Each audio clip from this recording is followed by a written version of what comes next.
भाई और आप देख रहे हैं क्लासेस। इस वीडियो में हम बात करने वाले हैं, क्या करने वाले हैं बच्चों, कि अपररूपता किसे कहते हैं। क्या है बच्चों, अपररूपता किसे कहते हैं। हमने केमिस्ट्री अध्याय 4 चल रहा है और हमने यह लास्ट पार्ट होगा। इसमें अभी इलेक्ट्रॉनिक भिन्न सूत्र बताएंगे और अपरूपता, समवायता और बहुत चीज डिस्कस करने वाले हैं इस वीडियो के माध्यम से। तो बने रहिए हमारे साथ। चैनल को सब्सक्राइब जरूर करें बच्चों और लाइक जरूर से जरूर करें। अपने दोस्तों के साथ जरूर से जरूर शेयर करें, मेरी आपसे यही रिक्वेस्ट है बच्चों। तो चलिए देखते हैं। प्रश्न है कि अपरूपता किसे कहते हैं। उत्तर इसका है कि तत्वों का वह गुण जिसके, तत्वों का वह गुण बच्चों, क्या तत्वों का वह गुण, तत्वों का वह गुण जिसके द्वारा कई तत्व ऐसे, क्या बच्चों, कई तत्व ऐसे कई रूपों में पाए जाते हैं जिनके भौतिक गुण भिन्न हों और रासायनिक गुण समान हो। कह रहे हैं कि तत्वों का वह गुण जिसके द्वारा कई तत्व ऐसे कई रूपों में पाए जाते हैं जिनके भौतिक गुण भिन्न और रासायनिक गुण समान होते हैं।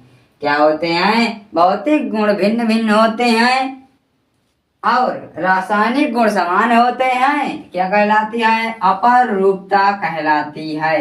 क्या कहलाती है बच्चों, अपररूपता कहलाता है। क्या कहलाती है। अगला प्रश्न है, क्या है बच्चों, प्रश्न है कि समवायता किसे कहते हैं। समवायता वह परिघटना जिसमें यौगिक के आणविक सूत्र तो समान होते हैं। क्या बच्चों, आणविक सूत्र तो समान होते हैं लेकिन वे भौतिक अथवा रासायनिक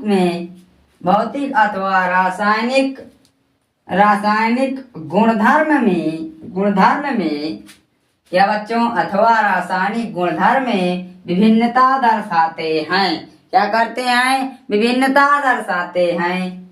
यह यौगिक समवायता कहलाते हैं। क्या कहलाते हैं, समवायता कहलाते हैं। उदाहरण है जैसे C4H10 ब्यूटेन के लिए कोई दो संरचनाएं लिखिए। ब्यूटेन के लिए कोई दो संरचनाएं लिखिए। तो चलिए देखते हैं ब्यूटेन की दो संरचनाएं। कि ब्यूटेन क्या सूत्र होता है, C4H10 होता है बच्चों। यहाँ पर देखिए कार्बन कितने हैं, 1 2 3 4, कार्बन की संख्या पूरी हो गई। 4 कार्बन है। हाइड्रोजन की संख्या कितनी है बच्चों, 10 है। एक यहाँ है, 1 2 3 4, 4 ऊपर 4 नीचे और 1 1 2, 10 हो गए कि नहीं हो गए, हो गए। तो यह है सीधी श्रृंखला। क्या है, सीधी श्रृंखला, ठीक है। दूसरा है ये शाश्वत श्रृंखला है। इसमें भी आपको 1 2 3 4 5 6 7 8 9 10 हाइड्रोजन, 4 कार्बन। कितने कार्बन, 1 2 3 4 कार्बन। तो ये भी दूसरी श्रृंखला हो। आई होप आपको समझ में आ रहा होगा। अब हम बताएंगे कार्बन यौगिकों के रासायनिक गुणधर्म। बच्चों अगला प्रश्न है हमारे पास कि कार्बन, क्या है,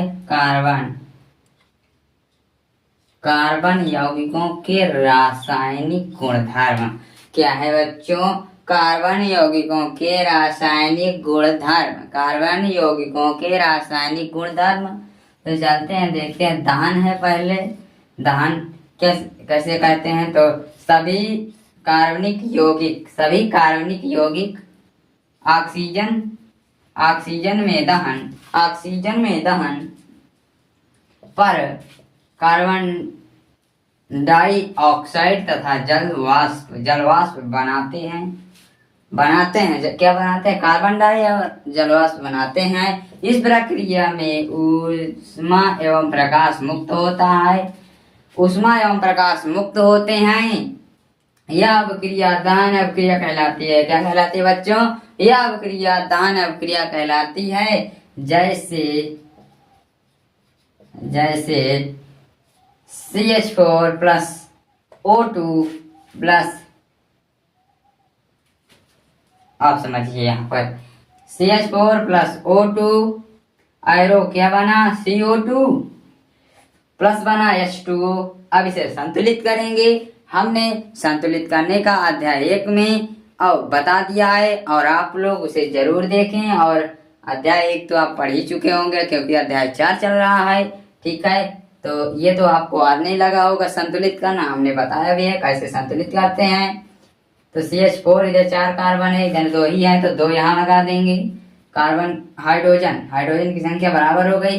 कार्बन यहाँ 1 है, कार्बन यहाँ 1 है, कार्बन की संख्या बराबर है। और यहाँ O2 है, यहाँ वो है, यहाँ भी O2 है, तो यहाँ भी 2 लगा देंगे। तो यहाँ भी कार्बन, यहाँ ऑक्सीजन की संख्या बराबर हो जाएगी और हाइड्रोजन की संख्या बराबर हो जाएगी, और कार्बन एक ही है। तो यह भी समझ में आ गया होगा। और प्रश्न है अगला, ईंधन। ईंधन किसे कहते हैं? इसका मतलब है ईंधन किसे कहते हैं? तो वे कार्बन यौगिक जिनमें ऊर्जा संचरित होती है। कह रहे हैं कि वे कार्बनिक यौगिक जिसमें ऊर्जा संचरित होती है तथा ऊष्मा एवं प्रकाश के साथ चलते क्या है? तथा ऊष्मा एवं प्रकाश के साथ जलते हैं।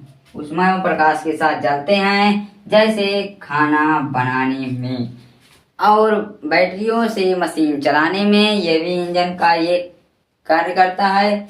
और खाना बनाने में इस योगात्मक अवक्रिया, क्या बच्चों? योगात्मक अवक्रिया प्रश्न है, योगात्मक अवक्रिया किसे कहते हैं? मेरे प्यारे बच्चों जरा ध्यान से देखो। उधर काहे को देख रहे हो? इधर देखो ना, कितनी सिंपल परिभाषा है। बताएंगे एक बार में समझ में आ जाएगी। देखिए जरा ध्यान से, योगात्मक अवक्रिया किसे कहते हैं? वह अवक्रिया जिसमें अभिकर्मक का पदार्थ के रूप में किसी छोटे अणु के त्याग के बिना ही पूर्णतया योग होता है, योगात्मक अवक्रिया कहलाती है। फिर से सर एक बार और दोहराइए ना। देखिए कि वह अवक्रिया जिसमें अभिकर्मक का पदार्थ के रूप में किसी छोटे अणु के त्याग के बिना किसके? छोटे अणु के त्याग के बिना ही पूर्णतः योग होता है, योगात्मक अवक्रिया कहलाती है। बच्चों क्या कहलाती है? योगात्मक अवक्रिया कहलाती है। जैसे क्या है बच्चों? जैसे निकिल जैसे, इसे निकिल नहीं पढ़ेंगे, जैसे उत्प्रेरक की उपस्थिति में असंतृप्त हाइड्रोकार्बन से जोड़कर संतृप्त हाइड्रोकार्बन बनाते हैं। क्या करके? जैसे उत्प्रेरक की उपस्थिति में असंतृप्त हाइड्रोकार्बन जोड़कर संतृप्त हाइड्रोकार्बन बनाते हैं, जैसा कि आप उदाहरण में देख सकते हैं। क्या है? कार्बन है, इसके 2 आर है, देखिए यहाँ पर आर है और डबल बॉन्ड लगा है, बराबर का चिन्ह है, यहाँ पर सी होगा। ठीक है बच्चों, यहाँ पर कार्बन, यहाँ पर ऐसे होगा। ठीक है, यहाँ उत्प्रेरक H2 है और यहाँ पर ये असंतृप्त है और ये संतृप्त है।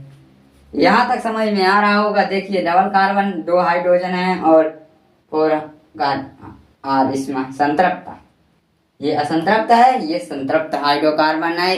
यह भी समझ में आ गया होगा। चलिए अगला है प्रतिस्थापन अवक्रिया। देखते हैं अवक्रिया किसे कहते हैं। क्या है बच्चों? प्रतिस्थापन अवक्रिया किसे कहते हैं? क्या है बच्चों? प्रतिस्थापन अवक्रिया किसे कहते हैं? वे अवक्रिया जिसमें किसी कार्बन अणु के किसी एक या एक से अधिक परमाणु या परमाणु समूह, क्या? अणु के किसी एक या एक से अधिक परमाणु या परमाणु समूह का किसी अन्य परमाणु या परमाणु समूह के द्वारा प्रतिस्थापित हो जाता है, प्रतिस्थापन अपक्रिया कहलाती है।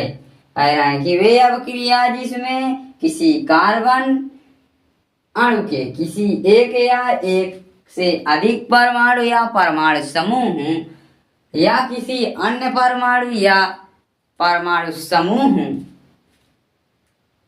द्वारा प्रतिस्थापित हो जाता है, प्रतिस्थापन अभिक्रिया कहलाती है। जैसे CH4 प्लस Cl2 तो बनेगा मेथिल क्लोराइड CHCl3 प्लस ये Cl बनेगा और CH3Cl ये होगा प्लस क्या होगा, प्लस होगा Cl2 हो जाएगा, क्या हो जाएगा Cl2 तो बन जाएगा मेथिल क्लोराइड, क्या बनेगा CH2Cl2 प्लस Cl बन जाएगा। यहाँ तक समझ में आ गया होगा। अब बताएंगे इलेक्ट्रॉनिक भिन्न सूत्र।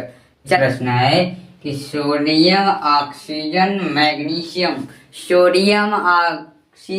मैग्नीशियम के लिए इलेक्ट्रॉन बिंदु सूत्र लिखिए। इलेक्ट्रॉन बिंदु सूत्र लिखिए, इसे आपको याद रखना होगा तभी यह आपको आएगा बच्चों, ठीक है। और इसे 1 से 20 तक तैयार कर लेना और हम उसे भेज देंगे और आप बता देंगे आपको, और इसे तैयार कर लेना, ठीक है बच्चों।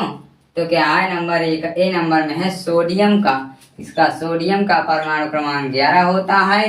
क्या बच्चों तत्व तो याद ही होंगे, ठीक है, याद है तो कोई बहुत अच्छा याद है तो आपको, ठीक है। देखिए यहाँ पर सोडियम की इलेक्ट्रॉनिक संरचना का क्या है, इसे इलेक्ट्रॉनिक संरचना जो होती है वो ऐसी गोल में होती है। पहले कक्षे में 2 इलेक्ट्रॉन, दूसरे में ऐसे होते हैं। तो यहाँ पर 2,8,1 है, ठीक है। और सोडियम की इलेक्ट्रॉनिक संरचना हो गई, और सोडियम की इलेक्ट्रॉनिक बिंदु संरचना यानी यहाँ पर शून्य का यह चिन्ह होता है। जैसे यानी 2 बार होगा तो यहाँ एक तरफ n की तरफ x लेंगे, एक तरफ 0 का चिन्ह लेंगे, ठीक है। अभी आगे हम बताएंगे, ठीक है, अब ये बता देंगे, ठीक है। तो बी नंबर में है ऑक्सीजन का परमाणु क्रमांक 8 होता है।